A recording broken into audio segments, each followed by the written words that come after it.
as a professional triathlete, nutrition is just as important as any of the disciplines you're training in.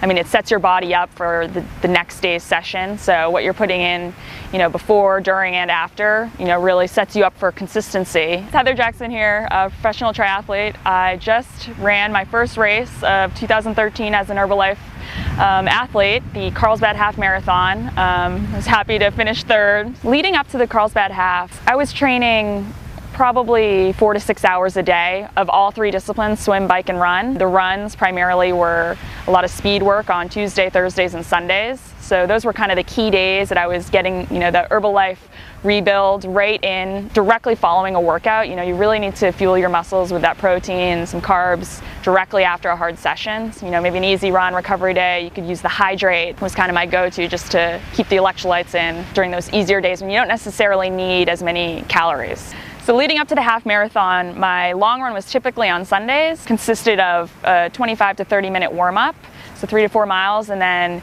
2 by 25-minute builds, so building from half marathon to 10K, building that effort, maybe 5 minutes easy in between, and then do it again. I had an idea of where my fitness was at just off of some of the training I've been doing. I obviously went there wanting to win it. I thought I would attempt to go out with those lead front runners, which I was able to for the first few miles, and figured out I should back it off maybe a bit for the middle section, and then I found myself in third at the turnaround. Immediately following the finish at the Carlsbad Half, well, first I went straight to the toilet, but then I went to the car where I actually had a Herbalife 24 chocolate rebuild shake, which is my go-to after any hard session, especially after 13 miles at 5:40 pace. I'm about to start another three-week block, so these can be pretty intense. It's day in, day out.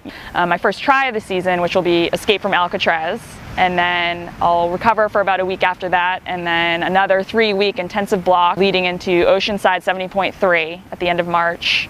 And then another kind of recovery week, and then another 3-week block leading into Wildflower Triathlon.